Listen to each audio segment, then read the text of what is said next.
ধরো একটা কোম্পানিতে কিছু সময় তুমি কাটায় ফেলাইছো, ধরো 3-4 বছর। এখন কোম্পানি তোমারে তোমার আশানুরূপ স্যালারি ইনক্রিমেন্ট অথবা বেনিফিটস বা প্রমোশন দিতেছে না। তো এখন কী করবা? এটার একটা প্রুভেন টেকনিক আমি করতে পারি, যেটা আমি দেখছি বাস্তব জীবনে কাজে লাগতে। তো এটার পিছনে একটা প্রিন্সিপাল আছে, এটার নাম হইতেছে ব্যাটনা, BATNA, ব্যাটনা।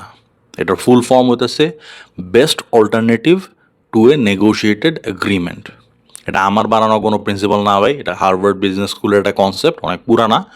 বাট আমি যখন বাস্তব জীবনে জিনিসগুলো ঘটতে দেখছি তখন দেখছি হ্যাঁ হ্যাঁ, এটা তো দেখি ওই প্রিন্সিপালের লগে যায়। সো দ্যাটস ওয়াই এটা মেনশন করতেছি। তো এটার ব্যাপারটা কি,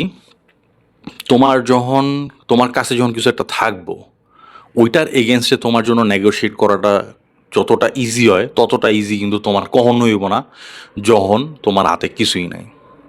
এই কনসেপ্টের উপরে বেস করে জিনিসটা, তো আগে উদাহরণটা দিই তাহলে জিনিসটা ক্লিয়ার হইব। তো আমার এক সিনিয়র কলিগ ছিল আগে একটা কোম্পানিতে, হ্যাঁ ওই কোম্পানিতে প্রায় 3-4 বছরের মতো কাটায় ফেলাইছে।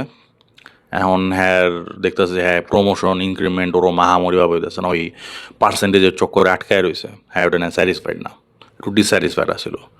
তো হ্যাঁ কী করলো, হ্যাঁ জব সার্চ করা শুরু করলো, পরিচিত নেটওয়ার্কে যারা আছে এগুলো যে দেখেন স্যার কোনো ওপেনিং আছে কিনা। তো একটা জায়গায় মোটামুটি ভালো একটা অফার পেয়ে গেল। অফারটা মোটামুটি 50-50 কোয়া যায়, কারণ হচ্ছে যে তার বর্তমান অফিস থেকে ওই অফিসটা একটু বেশি দূরে হয়ে যাব, ট্রান্সপোর্ট প্রোভাইড করবো বাট ওটা শেয়ার ট্রান্সপোর্ট, ওইটা আবার আরেক ক্যারফা। তো আর স্যালারি অল্প একটু ইনক্রিজ হইব আর কি। তো হ্যাঁ কী করলো, হ্যাঁ ওই কোম্পানিরে কইলো যে একটা ইন্টারেস্ট লেটার বা একটা অফার লেটারের একটা ড্রাফট পাঠান। ওটার মধ্যে খুব বেশি ডিটেলস থাকে না, জাস্ট ওই যে হ্যাঁ আমরা আপনারা লইতে চাই অমুক পজিশনে, এই আর কি। তো হ্যাঁ ওটা প্রিন্ট আউট করলো, প্রিন্ট আউট কইরা লগে আবার একটা রেজিগনেশন লেটারও লিখলো, ওটাও প্রিন্ট আউট করলো। এটা লয়া লিটারালি কয়দিন স্যারগো আগে পিছিয়ে ঘুরলো, অল্প অল্প করে কয়েছে স্যার আমি কিন্তু অফার পাইছি, স্যার আমি কিন্তু অফার পাইছি। তো একদিন এমডি স্যার হ্যারে লয় বইলো যে কী হয়েছে তোমার, হয়েছেটা কি, সমস্যা কি?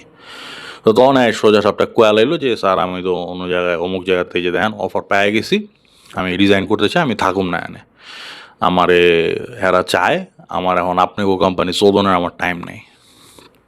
তো তখন এমডি স্যার একটু আঁতে লাগলো, একটু আঁতে ঘা লাগলো যে আমার লোক লয়া যাবো এমনি করে পোচ করে লয়া যাবো আরেক কোম্পানি। তো নেগোসিয়েশন শুরু হলো, তো তখন ভাই এমন নেগোসিয়েশন শুরু করলো, তখন রুথলেস নেগোসিয়েশন করতে আসে, কারণ কি যে কারণ তার তো হারানোর কিছু নাই, he already has a job offer. So তো হ্যাঁ এক লাফে এক চোটে 40,000 টাকা ইনক্রিমেন্ট এবং একটা প্রমোশন লয়া হ্যাঁ ওই কোম্পানি থেকে গেল, এবং এখনও পর্যন্ত সে ওই কোম্পানিতেই আছে, নিজে চোখে দেখা। তো হ্যাঁ এটা সব কোম্পানির ক্ষেত্রে হয়তো খাটবো না, এটা ধরো খুব স্ট্রাকচার্ড কোম্পানি যেগুলো আছে, ধরো ব্যাংক বাগেরা, ওখানে হয়তো খুব হায়ার আপসে হয়তো খুব উপরের পজিশনে হয়তো এরকম কিছু হইতে পারে, বাট জেনারেলি হয় না। আর দেন হইতেছে যে এমএনসি, ইন্টারন্যাশনাল এমএনসি যেগুলো আছে ওগুলাতে হয়তো এরকম হয় না, তবে হ্যাঁ লোকাল এমএনসি আর লোকাল যত কোম্পানি আছে, এবং এই সংখ্যাটাও কিন্তু হিউজ, এটা সংখ্যাটা মোটাও কম না। লোকাল এমএনসি বলতে হলো যেগুলি জাস্ট নামে এমএনসি, জাস্ট বাট চলে হলো লোকাল সিস্টেমে, ওইসব জায়গায় এটা খাটবো। তো ওইখানে ওনাররা বা হায়ার আপসরা যদি চায় তোমারে রাইখা দিতে, তাহলে they will go out of their own ways to keep you on. এটাই নিয়ম। ওই সময় ওইসব পার্সেন্টেজ রেশিও মেশিও হেরাই উড়ায় দিব, দেখবা। তো এইটার ব্যাপারটা হলো এখন বোঝায়, এই যে তার হাতে যে জব অফারটা ছিল এইটা হইতেছে তার নেগোশিয়েটেড এগ্রিমেন্ট, বর্তমান negotiated agreement, he already has something. এখন কোম্পানির তারে রাখতে হইলে একটা অল্টারনেটিভ দিতে হবে, বেস্ট অল্টারনেটিভ। ওইটা হইতেছে তার ওই যে মন মতো ইনক্রিমেন্ট অথবা প্রমোশন, ওইটা এই হইতেছে গিয়া ব্যাট না, best alternative to A negotiated agreement. তো এখন স্টেপ বাই স্টেপ এটার ব্রেকডাউন করে আর সিম্পল ওয়েতে। তো যেটা তুমি করতে পারো সেটা হচ্ছে কোম্পানিতে থাকা অবস্থায় কখনো জব সার্চিং বন্ধ করবা না। আর যদি তুমি ডিসস্যাটিসফাইড থাকো তাহলে তো কথাই নেই, সার্চ করে থাকবা, দেখবা যে পুকুরে আর কোনো মাছ আছে কি না, জালে আর কোনো মাছ উঠে কিনা নদীর থেকে। তো যদি কোনো জায়গা থেকে মোটামুটি ভালো একটা অফার পাওয়া যাও, হ্যাঁ করে কইবা যে একটা অফার লেটার ড্রাফট অথবা ইন্টারেস্ট লেটার দিতে।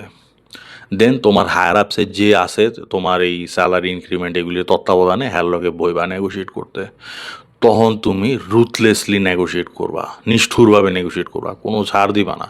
কারণ তোমার কাছে অলরেডি একটা জিনিস আছে।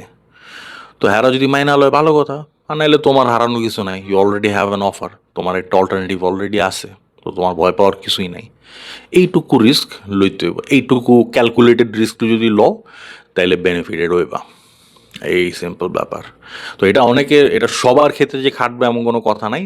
যে যার সিচুয়েশন অনুযায়ী বুঝা এটা খাটাইতে যদি পারো, those who are intelligent enough to make it work, they will definitely get benefited.